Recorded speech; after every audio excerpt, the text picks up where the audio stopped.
Hi, everybody. I'm Brittany Lewis, a breaking news reporter here at Forbes. Joining me once again is Matt Taglia, the Senior Director of Emerson College Polling. Matt, thanks so much for coming on. Thanks for having me again, Brittany. Emerson College Polling has an end-of-year survey, and this is really taking the temperature of how people feel about 2025 in general, as well as a look in the future and how people are feeling about 2026, and even how they're starting to feel about 2028. And I first want to start with President Trump, and then we can go from there. Because there's a graph that this poll has of President Trump's approval versus disapproval rating from the entire year. And it really looks like a full X, right? It completely flipped from where he was January versus where he is right now in terms of his approval versus disapproval. Talk to us about it. Yeah, Brittany, you're exactly right. It has completely flipped since January. You look at his approval now, and it is 41% approve, 50% disapprove. So this is his worst approval rating yet in our polling. Among independents, he is 45% approve, 55% disapprove. These are not very good numbers for President Trump. We see a little bit further on in the poll as we test some of his policy areas that he's not receiving high marks for these policies. This is not a great end to 2025 for President Trump and the administration. I'm curious, obviously some people are moving from approving President Trump at the beginning of 2025, closing out the year, to disapproving. Who are those people? Yeah, Brittany. So as I mentioned, 45% of independents now approve versus 55% disapprove. That is not a very good number among independents. You don't want to see that if you're the president. But I think the more alarming number here is the number of Republicans who approve currently. It's 79%, and that sounds really high. And it is really high, but it's not as high as it was at the start of the year. Then Republicans were in the 90s as far as approving of President Trump. So there are obviously some Republicans here who are sort of on the sidelines. They're saying that they don't necessarily fully disapprove, but they're not willing to say that Trump has their full approval right now.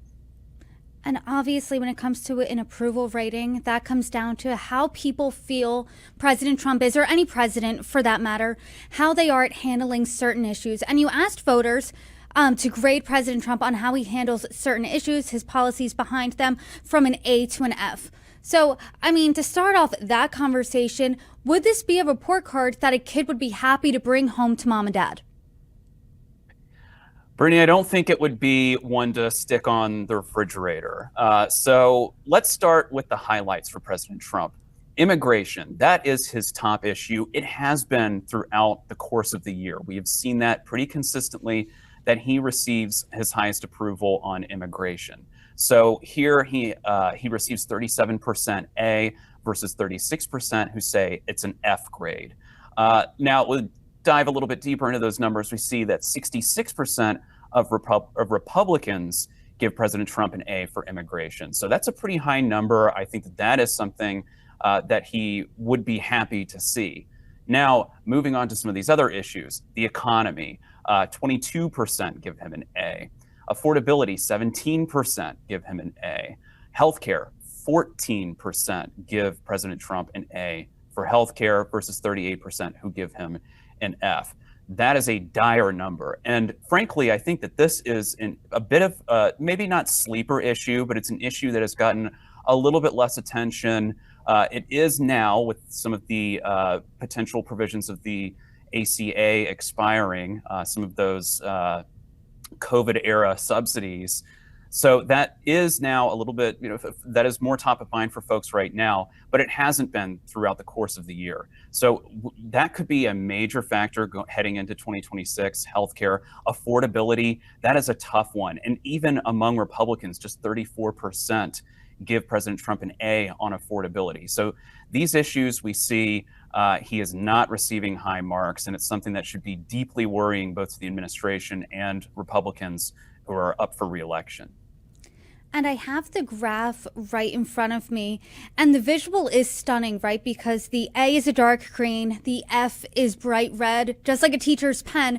And the red chunks in this graph, the Fs, are a lot bigger than the A, even the B, the C, and the D. So What are the top issues facing voters? Because it's a lot of these issues, right? It's always the economy, immigration, things like that. What are they at the end of 2025? And at the end of 2025, it looks similar to what it did at the start of 2025. The economy is still the top issue for folks, 38%.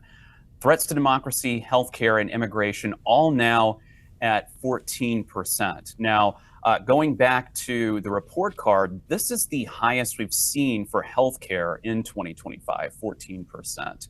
I think that combined with about 40% of folks who say that their finances are worse now than they were a year ago. These secondary issues, the economy, affordability, these things are going to be top of mind. These are things that folks are feeling the squeeze on. And I think that healthcare is now adding on to that now that folks see their potential bills being higher in 2026.